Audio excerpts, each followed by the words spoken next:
Buenos días, buenas tardes, buenas noches, bienvenidos todos y cada uno de ustedes a esta radio, radionuevaera.es, la que pasamos lista. No dejen de venir porque aquí les tenemos muy en cuenta, sabemos si vienen o no vienen, tenemos un hada mágica que nos avisa y nos hace ver si vienen a nuestros programas o no vienen. Y pensamos que les pueden ser útiles. Realmente estamos convencidos de ello. Primero porque, bueno, estamos tratando temáticas humanas, temáticas de contenidos eh, que nos afectan a todos, que en la vida cotidiana que llevamos, eh, mejor o peor, para unos mejor y para otros peor, pero en cualquier caso influidos por esa gran, eh, ¿cómo lo diría? Esa gran ilusión colectiva de situaciones, de vivencia, de reacciones y de componentes psicológicos y emocionales. Y para hablar de este tema, de psicología, viene un día más una psicóloga licenciada en la Universidad de Granada, que ya ha estado presente en este programa en varias ocasiones y ha hecho aportaciones muy interesantes, que se llama Raquel Solís. Ella lleva una línea centrada en la perspectiva de género y define su psicología como práctica y cotidiana. Busca soluciones eh, pragmáticas, diría yo, y su enfoque muy, eh, pues desde mi perspectiva, muy sensato, ¿no? A soluciones a problemas que tenemos habitualmente, por cómo hemos aprendido a vivenciar las cosas o cómo nos la han enseñado. La saludo, lo primero. Buenos días, Raquel, ¿cómo estás? Muy bien, Antonio, buenos días. Gracias por estar junto a nosotros un día más. Eh, Hoy hemos quedado en hablar de asertividad, esa palabrilla que suena tanto, eh, que, que se habla mucho de asertividad, pero no todos saben de qué se trata. No todos nuestros oyentes seguro que conocen a fondo los contenidos de esta línea de psicología o de este enfoque o de esta manera de resolver problemas. ¿En qué consiste? En líneas generales ya iremos entrando en cada uno de sus aspectos, pero ¿en qué consiste básicamente la asertividad? La asertividad, para que tenga sentido y realmente sea parte de nuestra existencia, tiene que ser una actitud, o sea, una forma de estar en el mundo. Normalmente se habla de que es un punto intermedio entre tener una postura pasiva y tener una postura agresiva. Pero para mí es mucho más que moverse en esa dimensión, ¿no? Entre lo pasivo y lo agresivo. Para mí es una forma consciente y madura y que es respetuosa, primero, como siempre, con cada uno y con cada una, con nosotras mismas y con nosotros mismos y con el resto de personas que nos rodean. Para mí es muy importante la asertividad que para que realmente exista dentro de nuestra forma de vida, esté apoyada en la autoconciencia, ¿no? En darnos cuenta qué es lo que nos mueve, qué es lo que nos mueve a la hora de pedir algo, de negarnos a algo o de plantear, por ejemplo, una queja. Que haya una conexión clara y real entre lo que nos está moviendo y lo que expresamos es lo que permite que seamos asertivas o asertivos. Así que yo lo planteo como una actitud que tiene que ver con la claridad de qué nos mueve y con la habilidad pues de ser respetuoso y respetar, ¿no? Al resto de personas en la postura que tomen. Yo creo que en ese sentido es una herramienta y una actitud muy positiva. Eh, sería algo así como la capacidad de expresar nuestra opinión, nuestro criterio, nuestros sentimientos, Mm. eh, sin ánimo de molestar, ¿no? Simplemente, o sea, sin componente agresivo o coactivo o condicionantes, ¿no? Simplemente poner los límites cuando es necesario, eh, y también expresar, pues, aquello que queremos decir realmente, ¿no? No quedarnos en a lo mejor en lo políticamente correcto, ¿no? ¿No? Claro, claro, ese es el efecto, ese es el efecto. Y también me gustaría aquí añadir, perdón, que con frecuencia nos acercamos a la parte de la pasividad porque tenemos miedo a las reacciones de otras personas. La experiencia nos enseña, lo voy a decir así como muy en tópico, que hay ciertas cosas que no se deben pedir, hay ciertas cosas que no se deben criticar y hay ciertas cosas a las que no nos debemos negar. Y muchas veces la reacción de otras personas y cómo nos sentimos con esa reacción la que nos hace quedarnos en una postura más pasiva, es decir, no pedir y no expresar por miedo a las consecuencias. Entonces la asertividad ahí en ese sentido, pues a veces nos facilita el ser capaces de organizar nuestras ideas y nuestras emociones desde el punto de vista asertivo para sacarlo al exterior, nos facilita que nos movamos de esa postura, ¿no? Del miedo. Porque veremos ahora después cómo precisamente una actitud y una comunicación no asertiva genera reacciones negativas en otras personas. No en sí el tema, digamos que se nos pasa cuánto de importante o si realmente es el tema en sí el que ha provocado esta situación o ha sido nuestra actitud con ese tema y nuestra forma de expresarlo. Entonces ahí nos va a ayudar. Por bajar a lo concreto, o sea, sería la habilidad para decir no, como tú comentabas antes de empezar la entrevista, cuando queremos decir no y decir sí cuando queremos decir sí, ¿no? Algo así. Claro, pero no haciéndolo cuando esta actitud no la vamos asimilando, no haciéndolo como te digo desde el miedo, sino desde el conocimiento primero de cuáles son nuestros derechos y deberes y segundo de qué nos impulsa a decir sí o no en ese momento y planteárselo a la otra persona que tiene derecho a entender la información de por qué sí o por qué no. Pero en el caso de que aparezca el miedo, ¿qué hacemos con él? Porque estas reacciones condicionantes, como tú bien dices, eh, pues nos obligan como a hacer cosas que no queremos hacer, ¿no? Pero si aparece el miedo, ¿qué hacemos con él? Claro, el miedo en sí es una reacción,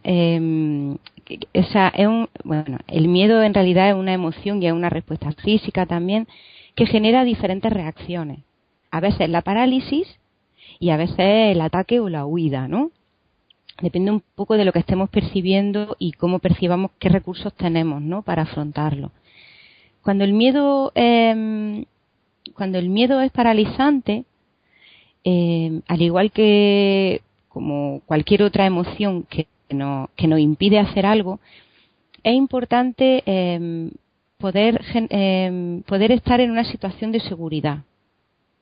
Y las situaciones de seguridad, cuando sentimos miedo, cuando en un contexto interpersonal, muchas veces se trata de pedir un tiempo para pensar o para retirarse si no estamos preparados para afrontar la situación. La asertividad, por ejemplo, ahí nos ayudaría a poder plantear esta necesidad. Expresando qué es lo que te está pasando. O sea, ¿qué hacer con el miedo? Primero ser consciente de él y de qué consecuencias está teniendo y con qué situación tiene que ver. Y en este caso, si fuese expresarlo, ponerle palabra y poder acceder a un entorno de seguridad donde poder analizar y entender qué está pasando hasta que aprenda y pueda en la próxima ocasión afrontarlo de otra forma, sería muy importante. Uh-huh. El miedo también tiene una parte, Antonio, que es muy física, que nos ayuda a detectarlo, ¿no? Y poder tranquilizarnos un momento y conectar con nuestro cuerpo e intentar desbloquearlo también es una herramienta útil. Pero sobre todo la conciencia y sacar una experiencia, un aprendizaje de esa situación. Sí, el miedo tiene mucho que ver con la inquietud, ¿no? En la medida en que se recupera una cierta relajación, una gran parte de ese miedo pues puede desaparecer, ¿no? Es muy frecuente la relación de pareja, la relación familiar, la relación de trabajo, en la que hay veces que estamos diciendo lo contrario de lo que nos gustaría, ¿no? Sí. Pero en esos casos es bueno expresar el por qué lo decimos o simplemente hacer una afirmación de lo que queremos realmente decir y sin más. ¿Te refieres a que si debemos explicar por qué estamos diciendo lo contrario de lo que pensamos? O sea, no, ¿por qué estamos a explicar el por qué? Imagínate, por ejemplo, vamos a poner un caso concreto, que nuestro jefe nos pide que trabajemos un fin de semana. Entonces nosotros llevamos una semana trabajando mucho, o a lo mejor más de lo que nos pide nuestro horario laboral, y nuestro jefe nos dice, bueno, pues el fin de semana necesito que me hagas unos presupuestos y tal cual, que los quiero tener para el lunes. Entonces, eh, la respuesta podría ser, pues mire, como se llame, señor tal,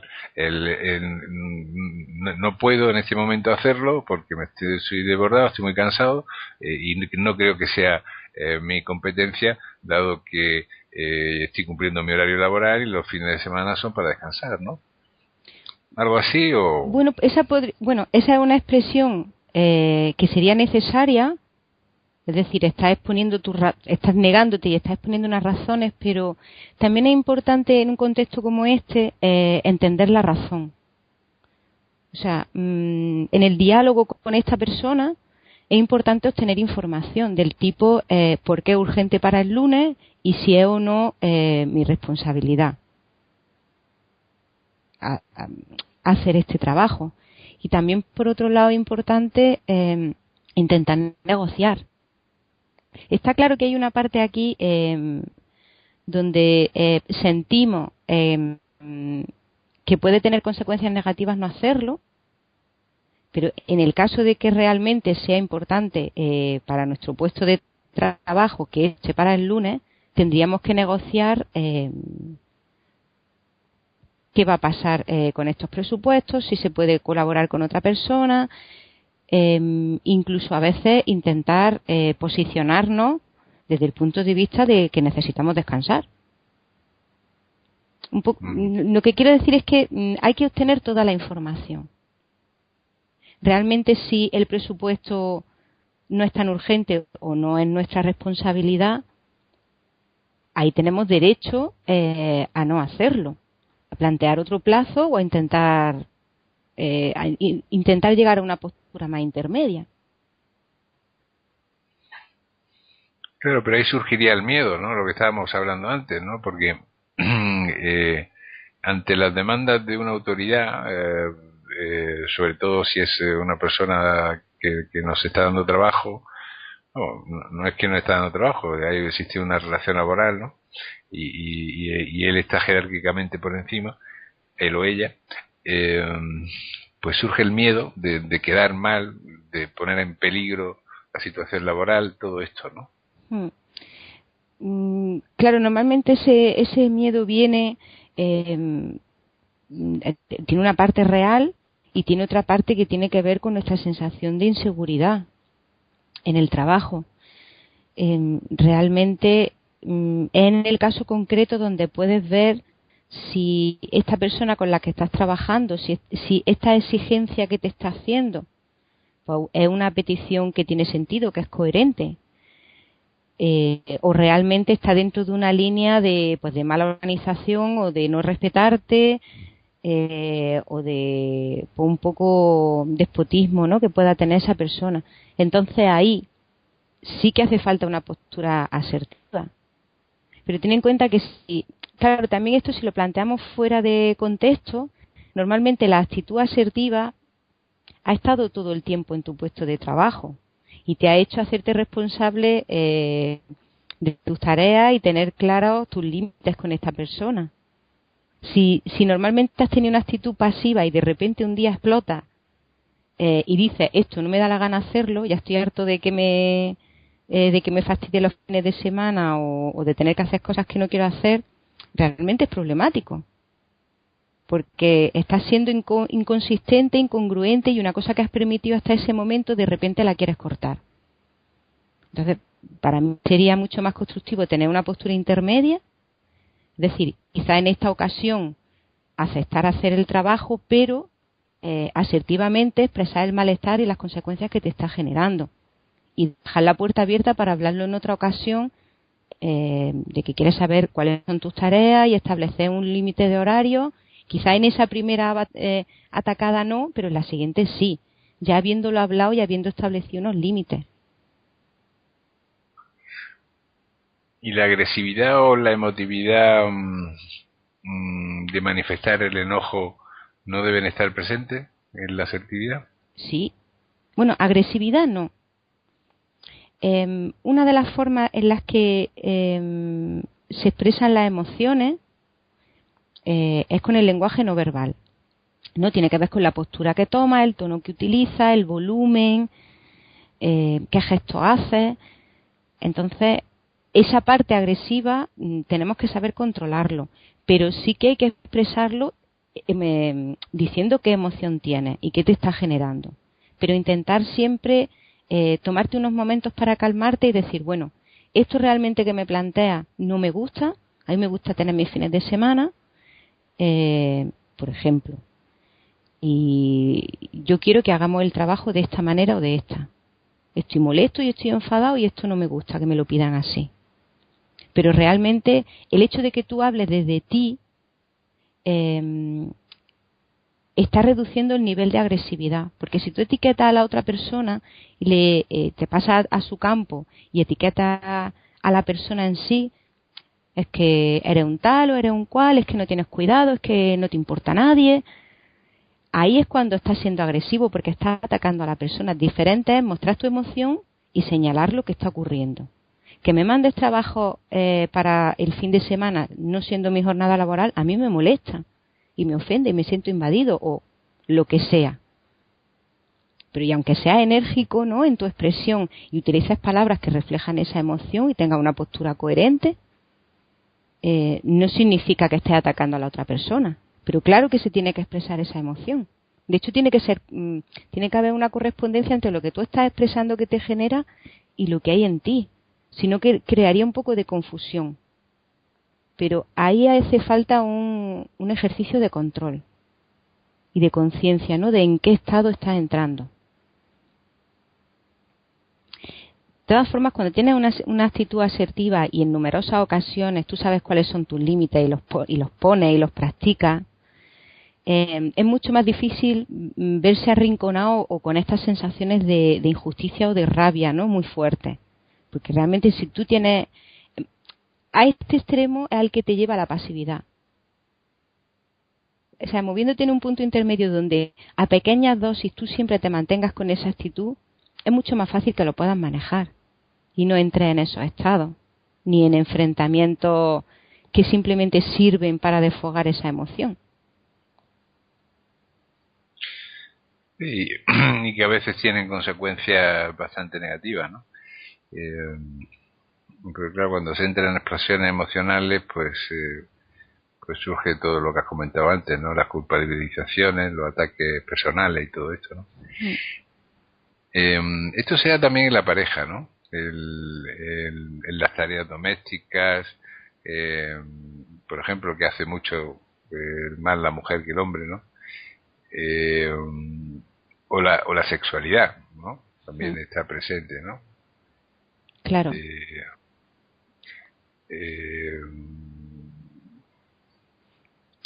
En la sexualidad y yo creo que también incluso en la afectividad, ¿no? Aquello de no me quiere o cuánto me quieres o todo eso, ¿no?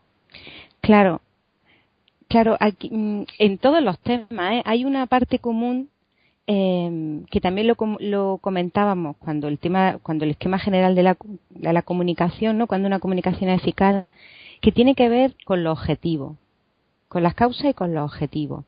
Dentro de la asertividad hay como 5 reglas importantes que nos ayudan a generar en nuestra mente, ¿no? Pues un esquema asertivo y que nos posiciona, ¿no? Ante las situaciones. En todas las situaciones tenemos carga emocional. Entonces es importante, como te decía al principio, primero tener conciencia de qué tipo de emoción tú tienes respecto a lo que está ocurriendo y cuál es tu objetivo. Normalmente cuando trabajamos la asertividad en terapia, por ejemplo, siempre esos son los pilares primordiales. Tener claro y elegir bien cuál es tu objetivo para que todo sea coherente con eso. Si tú en la reflexión de cuál es mi objetivo pones en consonancia qué emociones y sentimientos tengo yo para querer este objetivo, con quién tengo que tratar este tema, después, ¿qué es lo que me hace falta para conseguirlo? Es decir, yo sé cuáles son los pasos y los recursos y las responsabilidades que me implica esto. Y además lo decimos en presente y en primera persona, lo estamos enfocando todo, aunque sea una necesidad muy tuya, aunque sea un objetivo que a lo mejor esa persona no entiende. Hay una coherencia entre todo. Y eso es muy importante. Es decir, si yo lo que necesito es cariño, porque, por ejemplo, lo hacemos así con el cariño, por ejemplo, ¿no? Yo necesito cariño, siento que esta persona que está a mi lado me da menos cariño del que necesito. ¿Mi objetivo cuál va a ser? Conseguir más cariño. Si yo cojo ese objetivo de conseguir más cariño, como por ejemplo la vía de un tren, ¿no? Yo me monto ahí y ese es mi objetivo. Yo puedo hablar de qué emociones y sentimientos tengo respecto a necesito más cariño porque tengo falta de cariño. No voy a hablar de otra si tengo claro que ese es mi objetivo.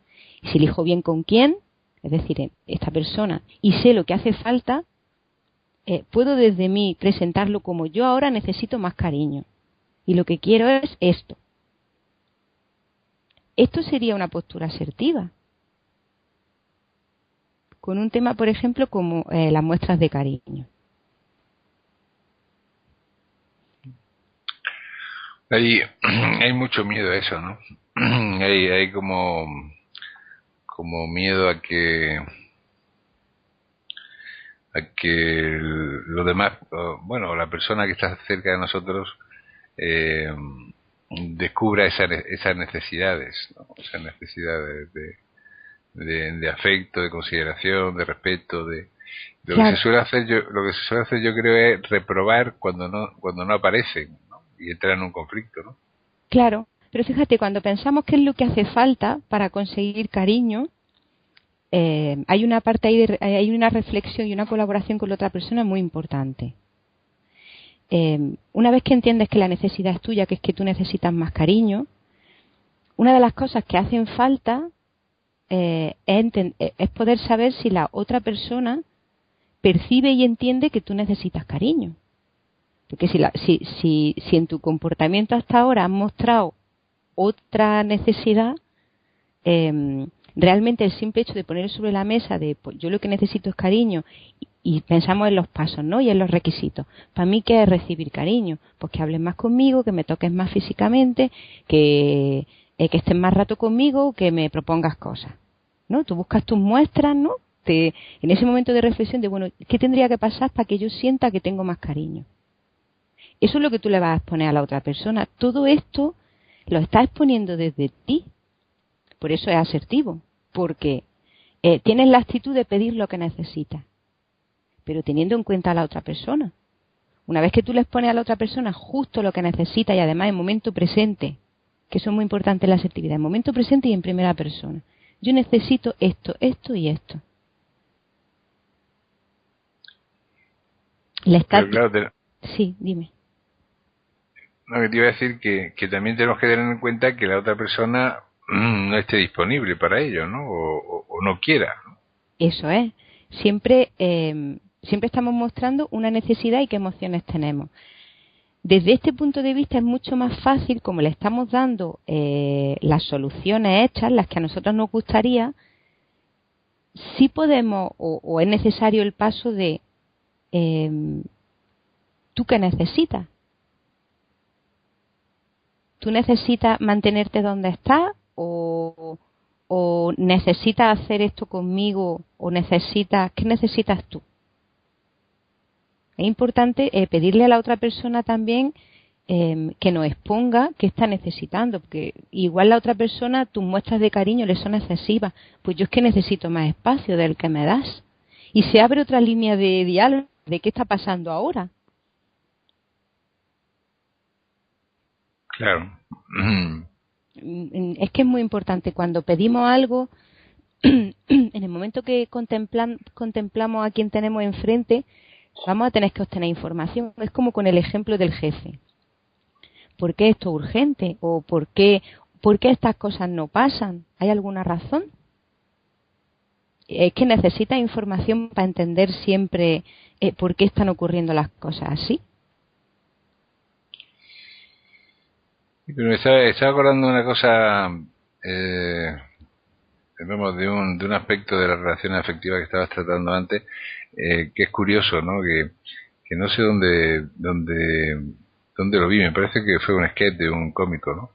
En el que hablaba de que algunas mujeres, cuando se quejan de que no reciben el suficiente afecto y el hombre, que a lo mejor no se había dado cuenta, está dispuesto a darlo, dice, no, pero es que tiene que salir de ti. Sí. ¿Sabes lo que te digo? O sea, que echan de menos el que no les gusta que tengan que pedirlo, ¿no? Claro, estos son, nos educan en un montón de esquemas y de tópicos y nos ponen muchas zancadillas. Entonces, por un lado está el tópico de que hay una serie de comportamientos establecidos que nos dicen que una pareja te quiere. Eso para empezar. Y luego en este plano, por ejemplo, concreto que tú expones, aquí hay una confusión en la necesidad y el objetivo y lo que se está pidiendo. Realmente tú estás pidiendo ciertas muestras de cariño, pero en el fondo la necesidad es otra. La necesidad es confirmar que ese tópico se cumple o no. Como no se está cumpliendo, hay frustración. Y sin embargo, en lugar de hablar de eso, de me siento frustrada porque yo pensaba que esto era así, yo esperaba que esto pasara así, yo quiero que esto pase así, en lugar de hablarlo desde esa postura, se habla como una exigencia. Y no se habla de que la frustración es mucho más profunda, de no cumplen mi patrón o mi expectativa. Me siento frustrada porque me gustaría que pasaran ciertas cosas y no ocurren. Entonces, desde una postura asertiva, por supuesto que hay que hablar de esta situación. Primero hay que pararse a pensar cuál es la causa y el objetivo que yo tengo que manejar aquí. Mi causa es que estoy frustrada, estoy enfadada, por ejemplo.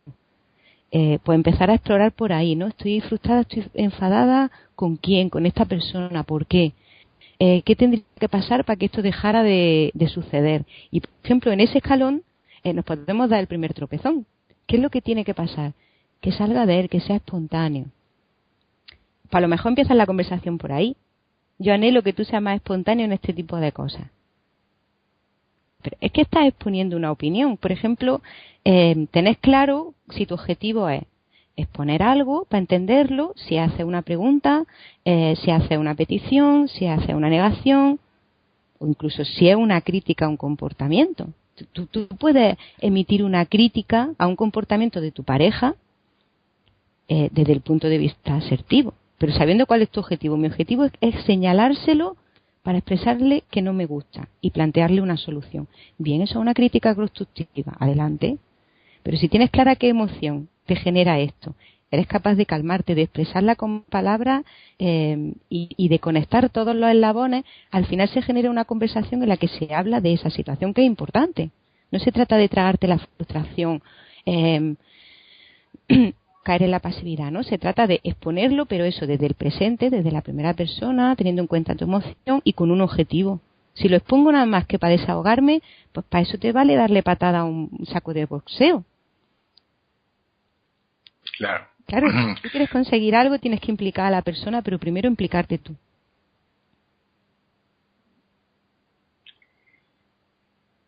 Sí, y hemos hablado también antes del tema de la responsabilidad, ¿no? De cómo a veces los sentimientos de responsabilidad, perdón, eh, pueden abrumar y son difícilmente comunicables, ¿no? Madres que se sienten muy responsables de su hijo, personas que tienen cargos directivos en empresas o que simplemente realizan una labor, bueno, como la tuya a lo mejor, Raquel, de consejo y de apoyo y de ayuda a otras personas, ¿no? Eh, y estos sentimientos de responsabilidad son muy fuertes y difícilmente comunicables a veces también, ¿no? Claro, pero también son difícilmente comunicables y son muy fuertes porque normalmente se mezclan situaciones y se mezclan emociones y se mezclan temas. Es importante saber conectar con las emociones y separarlas entre sí, porque cada emoción nos manda un mensaje. Las emociones son como otro nivel de razonamiento del ser humano. O sea, hablan otro idioma, pero siempre nos transmiten un mensaje. Entonces, el efecto que tiene, o sea, la sensación que tenemos de me sobrepasa esta responsabilidad, me bloquea, es porque hay varias cosas ahí mezcladas, ¿no? Sentirse responsable de algo en sí mismo no tiene por qué bloquear ni por qué por qué generarte un problema. El problema viene porque no están bien separados los temas. A lo mejor la inseguridad es tuya o tienes culpa tienes culpa por otras situaciones que no has manejado bien y se mezclan en esta situación y afectan a tu responsabilidad en esta situación. Por ponerte un ejemplo, ¿no? Entonces es cuestión de claridad y de tener un trabajo personal para darse cuenta qué es lo que te está afectando. Cuando nos sentimos, la línea entre la responsabilidad y la culpabilidad se nos difumina fácil. Pero yo creo que cuando notamos que el sentirnos responsables de algo no nos moviliza, sino que nos paraliza, no hemos pasado ya a la culpa, que es la que suele paralizar, ¿no? Es la culpa. Entonces, volvemos como al principio. Hay que hacer un ejercicio de reflexión y darse cuenta qué emoción es la que tienes y cuando tú estás en ese estado emocional, qué reacciones y qué pensamientos y qué cosas vienen a tu mente, ¿no? Te está mandando un mensaje y a veces nos podemos dar cuenta de que estamos mezclando cosas. Eso es muy importante. Entonces, si pusiéramos así un esquema de cómo nos puede ayudar la asertividad para evitar estas situaciones, perdón, sería ser capaces, por ejemplo, antes de empezar, o sea, al reflexionar, ¿no? Y preparar esta situación de que voy a emitir una crítica o voy a decir que no a algo. Ser capaces de hacer lo que yo le llamo una foto a la situación. Es decir, voy a enmarcar como en una cajita de qué situación voy a hablar y voy a implicar a esta persona y me voy a implicar yo. Por ejemplo, no es lo mismo decirle a alguien siempre estás diciendo cosas que me molestan. Esa es una postura agresiva en el sentido de que está etiquetando a esta persona en el tiempo y en el espacio y la está absolutizando, ¿no? La está etiquetando como que vive así, es así. Sin embargo, si yo hago una foto concreta y te digo, cuando me dices déjame en paz, me molesta. Yo te hago una foto de cuando me dices déjame en paz. O sea, hablo de tu comportamiento, no de ti. Cuando me dices, le está diciendo a la otra persona, oye, te estoy hablando de una cosa que haces, no de ti. Y te implico, ¿no? Cuando me dices, déjame en paz, y meto mi emoción, me molesta, me enfado, o me da pena, o me da miedo, me siento, no sé, como lo que te genere. Y si además tú hablas de qué consecuencias tiene eso en ti o en tu relación, y cuando yo me enfado, pues luego me comporto así. O hace que me separe más de ti, o hace que luego no pueda apreciar cosas que hacen buenas por mí.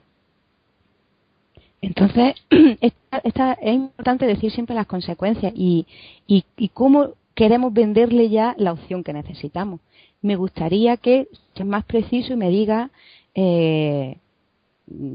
por ejemplo, hoy no tengo ganas de hablar, o este tema ya lo hemos hablado, o no me gusta tu tono. Quiero que seas más preciso en lugar de usar esa frase hecha que me molesta. Esto hará que yo tenga más ganas de hablar contigo, que estemos mejor. Y le vender los beneficios. Este es un mensaje asertivo. Bien. Es que parece que la etiqueta, sobre todo las negativas, ¿no? Hay algunos que son muy suspicaces, incluso las positivas le molestan, ¿no? Pero las etiquetas negativas nos molestan mucho, ¿no? Sí. Que nos creen una identificación negativa, ¿no? Tú eres esto, tú eres lo otro, ¿no? Claro, es que nuestra autoimagen, ¿no? Nuestro autoconcepto y nuestra autoestima eh, se mueven por etiquetas. Es decir, cuando pensamos en nosotros mismos o en nosotras mismas, utilizamos etiquetas. Yo soy, y utilizamos un verbo, que es el verbo ser. Yo soy buena o mala, yo soy guapa o fea, yo soy lista o tonta. Y este reflejo, o sea, el lenguaje y el pensamiento están muy relacionados y también generan muchas emociones, y tenemos el deber y el derecho a que esto se mime y se tenga cuidado.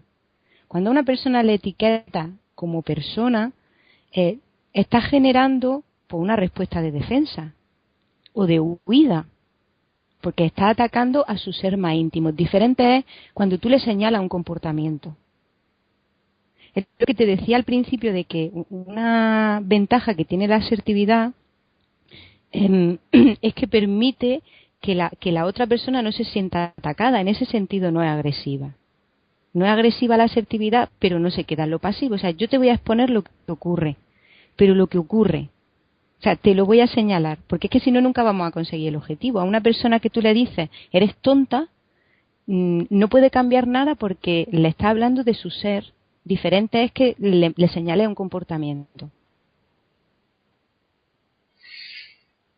Sí, sí, claro que no, que no habla sobre un fenómeno, sobre una situación, sobre una actuación, sobre un comportamiento, sino que simplemente te valorizas o hace una generalización que no ayuda a corregir el fenómeno, ¿no? Claro, y aquí es donde nos tenemos que enfrentar a nuestra responsabilidad personal. Si mi objetivo es desahogarme y hacerte daño, bien, pues adelante, tienes libertad de hacerlo. Pero no te engañes a ti mismo o no intentes engañar a la otra persona. Entonces no estamos hablando de cuando dices, si tú tienes claro que tu objetivo es que eso deje de ocurrir, tú te tienes que mantener en ese objetivo. Y para que eso deje de ocurrir tienes que señalar lo que no te gusta y añadir lo que te gustaría. Salirte de ahí pues sería pasivo, es decir, me lo trago y acabo luego frustrado y montando pues, una pelea o un follón, o agresivo, te ataco a ti, te hago sentir mal, yo descargo mi energía negativa, pero no consigo un objetivo constructivo.